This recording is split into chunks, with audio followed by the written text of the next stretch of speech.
Welcome and শুভ সন্ধ্যা। আজকে আমাদের নতুন একটি রেসিপি চিকেন বারবিকিউ। প্রথমে আমরা রাঁধুনি চিকেন বারবিকিউ মশলা নিলাম।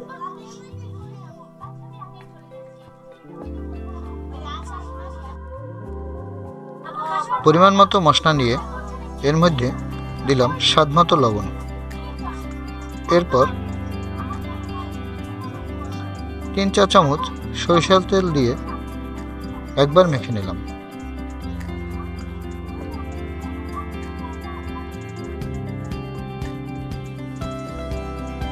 এর মধ্যে দিলাম 2 চামচ টমেটো সস। আমরা বোতলজার টমেটো সসই নিয়েছিলাম।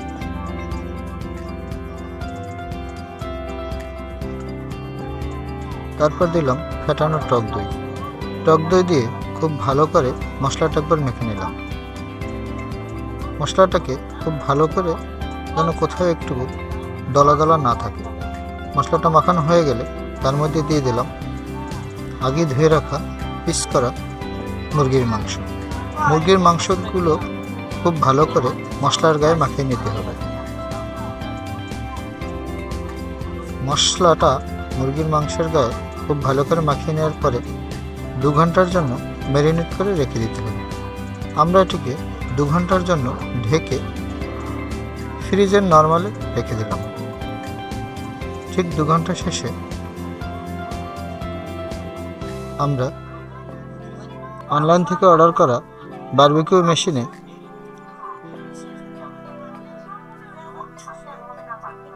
কয়লা ভালো করে বিছিয়ে নিলাম। এরপর এতে আগুন ধরিয়ে বেশ খানিকটা সময় কয়লায় আগুন ধরাতে লাগলাম।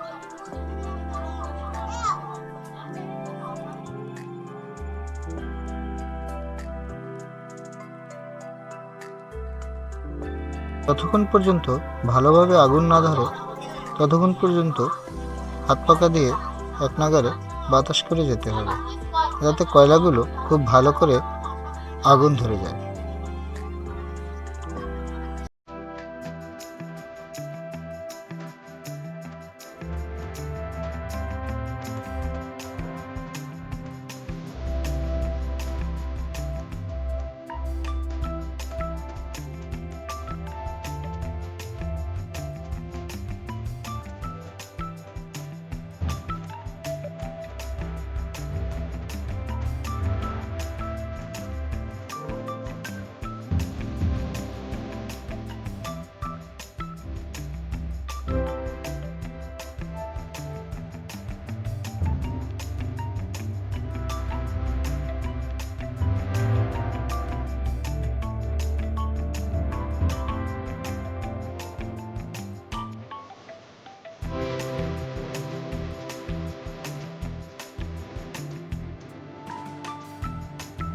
করে ধরে এলে এরপরে এর উপরে ম্যারিনেট করা মুরগির মাংস দিতে হবে। মুরগির মাংসগুলো এমনভাবে দিতে হবে যাতে একটির গায়ে একটি না লেগে থাকে।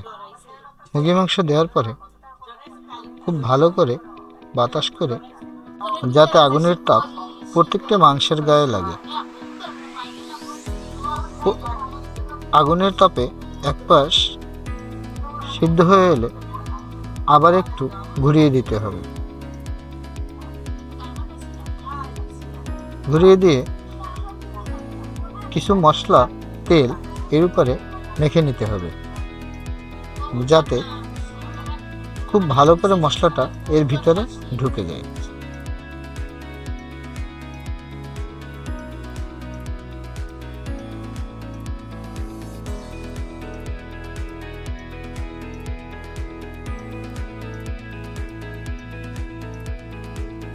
মাঝে এরকম বারবার উল্টে দিতে হবে, না হলে বারবিকিউ পুড়ে যেতে পারে। তাই মাঝে মাঝে চিমটা দিয়ে এভাবে উল্টিয়ে দিতে হবে।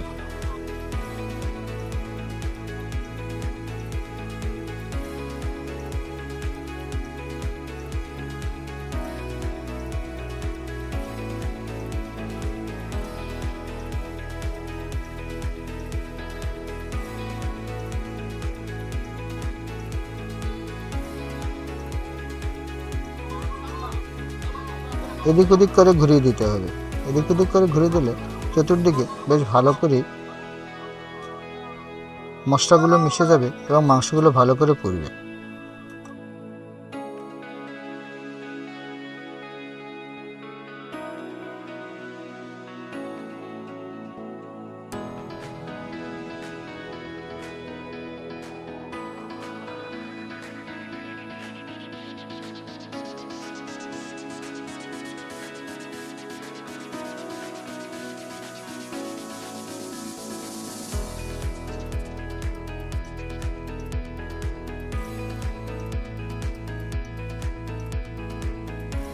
কিছুক্ষণ পোড়ানোর পর আমাদের বারবিকিউ প্রায় হয়ে এসেছে।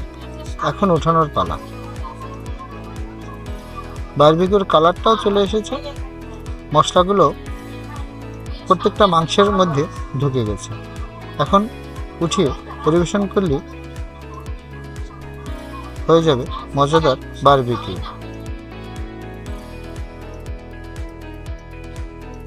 ইতিমধ্যে সবাই চলে এসেছে আমাদের বারবিকিউ চেখে দেখার জন্য। মনে হচ্ছে স্বাদটা বেশ দারুণই হবে।